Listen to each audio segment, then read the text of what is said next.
आप सभी को अपना चैनल डीएम स्टडी सेंटर में स्वागत है। आप सभी प्रतियोगिता भागी को बता दें कि डीएम स्टडी सेंटर में अभी क्लास चल रहा है आपका संविधान और भारतीय राज्य व्यवस्था। तो मैं बता दूं कि इस चैनल पे आज मेरा चौथा क्लास होगा और यह फाउंडेशन क्लास हम सभी प्रतियोगिता भागी के लिए बहुत ज़रूरी है। इस चैनल को ज़्यादा से ज़्यादा आप लोग शेयर कीजिए, लाइक कीजिए, सब्सक्राइब कीजिए और जो भी आपको त्रुटि लगे, क्लास में कमी लगे या जो आपको कंसेप्ट समझ में नहीं आ रहा है वो आप आसानी से कमेंट्स बॉक्स में लिखे, मैं आपको आसानी से समझाने की कोशिश करूँगा। ठीक है, जो भी डाउट आपको लग रहा है। दूसरी बात कि मैं यह कोशिश करता हूं कि मैं अपने इधर से पूरा प्रयास करता हूं कि एक अच्छा से अच्छा कंसेप्ट आप लोग को दे, ताकि आपको एग्जामिनेशन हॉल में बैठने के बाद किसी तरह की परेशानी की सामना नहीं करना पड़ेगा। तो हम अभी भारतीय राज्य व्यवस्था स्टार्ट कर रखे हैं, जिसमें इससे अभी तक हमने 3 क्लास आप लोग का समाप्त कर दिए हैं। 3 क्लास आप लोग देख लीजिएगा, जो आपको प्ले लिस्ट में दिया हुआ है लिंक। यानी हम अभी आपको 1773 का रेगुलेटिंग एक्ट भी पढ़ा दिए हैं, 1784 पिट्स इंडिया एक्ट भी पढ़ा दिए हैं। अभी हम लोग बात करेंगे 2-3 टॉपिक के, इसमें वो आपको आगे बता देते हैं। लेकिन बस आप लोग से हमें यही सहयोग चाहिए कि इस चैनल पे अगर ज़्यादा से ज़्यादा व्यू आना शुरू हो गया, जितना जल्दी उतना जल्दी हम लाइव क्लास भी लेकर आएंगे आप लोगों के लिए। तो वहाँ से केवल आप हम लोग हमें सहयोग करें इस चैनल को, और इस चैनल के माध्यम से मैं कोशिश करूंगा कि प्रत्येक सब्जेक्ट आपका कवर कराए और एक अच्छे रणनीति के साथ। तो चलिए समय को देखते हुए हम लोग क्लास को आगे की ओर देखते हैं।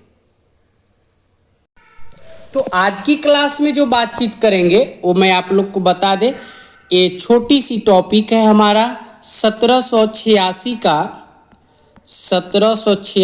का अधिनियम।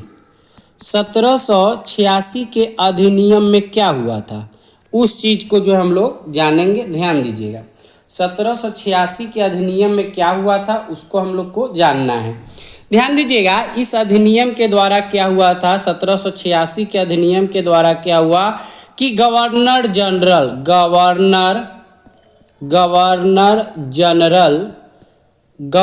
जनरल को विशेष परिस्थितियों में अपने परिषद के निर्णय को निरस्त करने का अधिकार दे दिया गया। क्या किया गया कि परिषद के जो भी निर्णय होगा, जो भी निर्णय आएगा, उसको यह निरस्त कर सकते हैं, इसको जो है यह निरस्त कर सकते हैं। यह अधिकार जो है इनको दे दिया गया था 1786 के अधिनियम में, और यह अपने निर्णय को लागू करने का अधिकार इनको प्रदान किया गया। और जो भी इनका अपना खुद का निर्णय होगा वह परिषद में लागू कर सकते हैं। साथ ही साथ गवर्नर जनरल को, इसके बाद क्या हुआ कि इस गवर्नर जनरल को जो है, ध्यान दीजिएगा, गवर्नर जनरल को क्या किया गया कि प्रधान सेनापति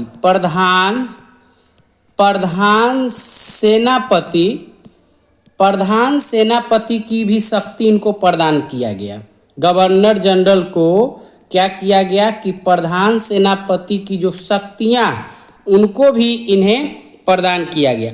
और ये दोनों शक्ति, ये जो दोनों अधिकार जो है निरस्त करने का, परिषद के निर्णय को निरस्त करने का, और प्रधान सेनापति की शक्तियां, ये दोनों शक्ति जो है आपको किसको मिला था, तो यह दोनों शक्ति का अधिकार सर्वप्रथम जो है लॉर्ड कॉर्नवालिस को मिला था। सर्वप्रथम जो है लॉर्ड कॉर्नवालिस, इन्हीं को जो है यह दोनों शक्ति प्राप्त हुआ। क्या क्या शक्ति प्राप्त हुआ, तो यह निर्णय कर सकते हैं, परिषद के निर्णय को निरस्त कर सकते हैं, और प्रधान सेनापति की शक्तियां, दोनों शक्ति जो है लॉर्ड कॉर्नवालिस को मिला। यह 1786 के अधिनियम के। अब इससे आपके एग्जामिनेशन हॉल में ऑब्जेक्टिव किस तरह से पूछा जाएगा वो कैसे पूछा जाएगा वो मैं आपको बता दूं। तो क्वेश्चन आपसे यहाँ पे क्वेश्चन क्या बनेगा, वो क्वेश्चन देखिए कि किस अधिनियम के तहत, किस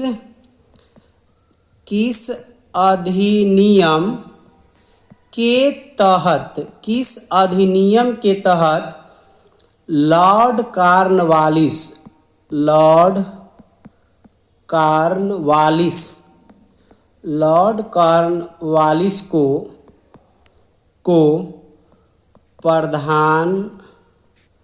प्रधान सेनापति की शक्तियाँ, इस तरह से स्टेटमेंट आपका बना है, शक्तियाँ और परिषद निर्णय को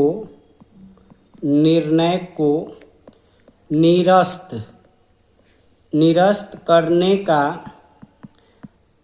अधिकार मिला। ठीक है, अब आपको यहाँ पर ऑप्शन मिलेगा, 4 ऑप्शन मिलेगा आपको। तो क्या क्या ऑप्शन मिलेगा आपको? तो एक ऑप्शन मिलेगा आपको, ऑप्शन नंबर ए रहेगा 1786, ऑप्शन बी होगा आपका 1773, ऑप्शन सी होगा 1787, ऑप्शन डी होगा 1785। ठीक है, तो जो विद्यार्थी अगर इस तरह कंसेप्ट बेस पे पढ़ेंगे तो उनको आप बताइए दिक्कत होगा? नहीं होगा। क्यों नहीं होगा? कि कंसेप्ट बेस से आप पढ़िएगा ना तो आप आसानी से क्वेश्चन को समझ पाइएगा और क्वेश्चन भी बना पाइएगा। तो क्या अभी हम क्वेश्चन आपको बनाए कि 1786 का जो अधिनियम है, तो इस अधिनियम में प्रथम बार लॉर्ड कॉर्नवालिस को 2 निर्णय दिया गया। तो हमने आपको ऑब्जेक्टिव क्वेश्चन भी तैयार करा दिए यहाँ पर कि किस अधिनियम के तहत लॉर्ड कॉर्नवालिस को प्रधान सेनापति की शक्तियां और परिषद निर्णय को निरस्त करने के अधिकार मिला था।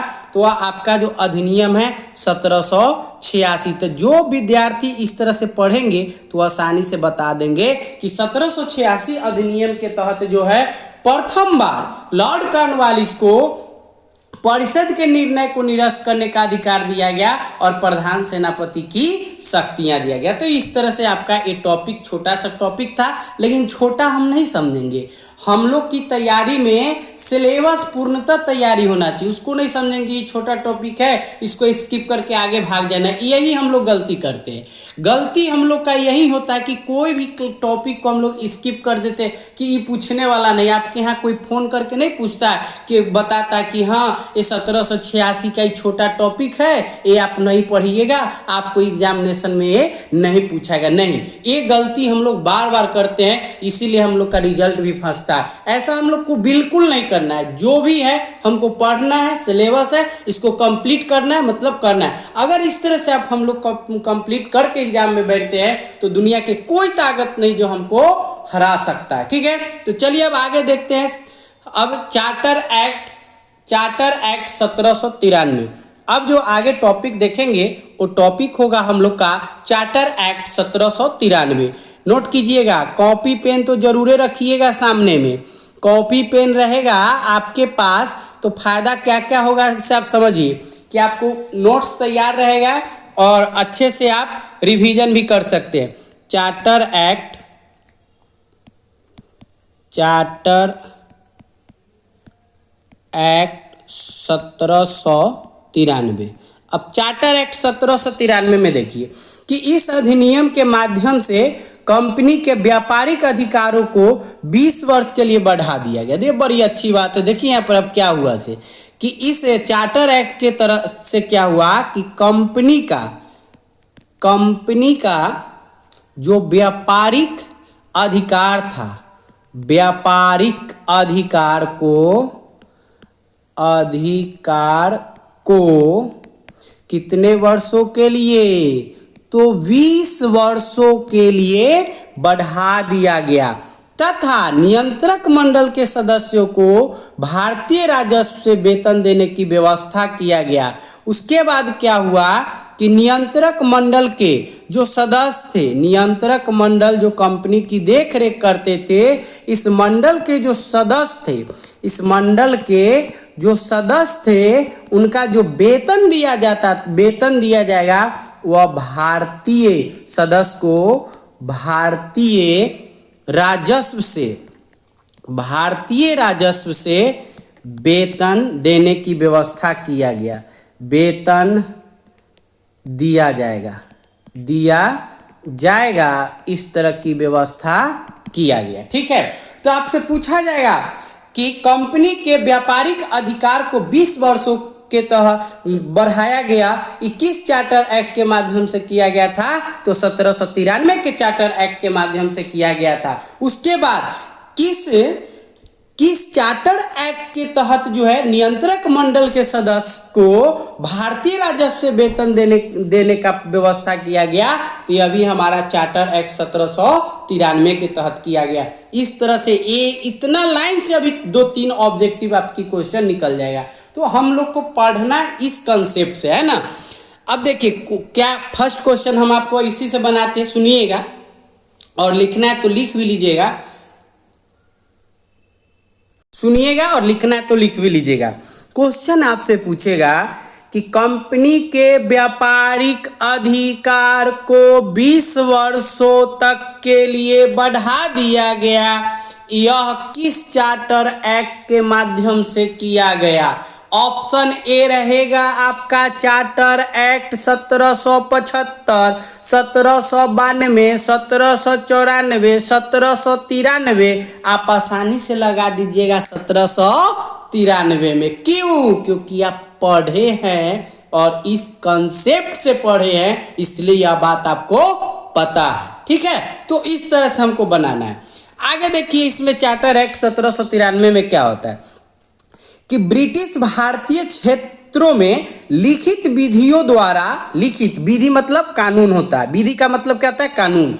विधियों द्वारा प्रशासन की नींव रखी गई, प्रशासन की क्या रखा गया, नींव रखा गया, तथा सभी कानूनों, तथा क्या हुआ कि सभी कानूनों व विनियमों की व्याख्या का अधिकार न्यायालय को प्रदान किया गया। ठीक है, तो ये था हमारा चार्टर एक्ट 1793। तो 1793 क्या किया गया से ध्यान दीजिए, लिखित विधि, ध्यान दीजिएगा। उसके बाद क्या होता है कि लिखित विधि, लिखित विधियों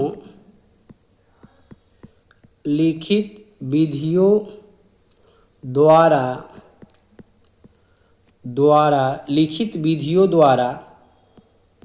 प्रशासन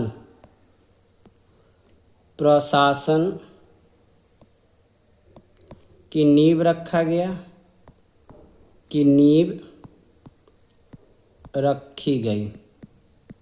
रखी गई और सभी कानून व विनियमों की व्याख्या किया गया। तो ये भी हमारा चार्टर एक्ट 1793 के तहत किया गया। किसके तहत किया गया था, तो चार्टर एक्ट 1793 के तहत किया गया। तो अभी इस क्लास में जो है हम लोग 2 टॉपिक को कवर किए। कौन कौन टॉपिक कवर किए, तो एक टॉपिक जो कवर किए हैं वो टॉपिक है हमारा 1786 का अधिनियम। ठीक है, और दूसरा टॉपिक अभी कवर किया गया आपका चार्टर एक्ट 1793। ठीक है, तो ये 2 टॉपिक अभी हम लोग कवर किए और ये दोनों टॉपिक से क्वेश्चन पूछा गया है। आप सेट बनाइएगा तो आपको यह बात पता चल जाएगा। इसके बाद जो है आपको बता दें कि first video, second video, third video, fourth video, ये चौथा क्लास होगा, यानी चौथा वीडियो होगा। सबको ना हम प्ले लिस्ट में जोड़ दिए। एक बार पढ़ने के लिए बैठिएगा ना, तो एक वीडियो, सेकेंड वीडियो, तीसरा वीडियो, चौथा वीडियो करके आप पूरे को एक एक करके नोट कर लीजिएगा आसानी से। इसी स्ट्रक्चर वे में कीजिएगा।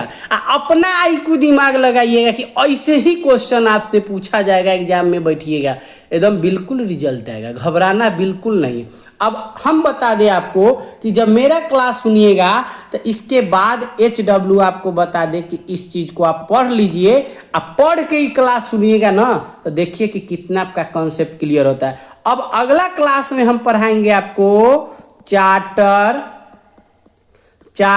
एक्ट 1813 पढ़ाएंगे। क्या पढ़ाएंगे, चार्टर एक्ट 1813। तो चार्टर एक्ट 1813 के बारे में आप पढ़ के समझ के तब वीडियो सुनिए, देखिए कितना मजा आता है क्लास करने में यह DM स्टडी चैनल को। ठीक है, तो आज तक कितना ही। चैनल को ज़्यादा से ज़्यादा आप लोग अपना प्यार दीजिए और मैं अपना प्यार आप लोग को दूँ। और रिजल्ट की दोनों लोग मिलकर रिजल्ट का नींव रखेंगे हम लोग। ठीक है, तो आज तक कितना ही, फिर मिलते हैं अगले क्लास में। धन्यवाद।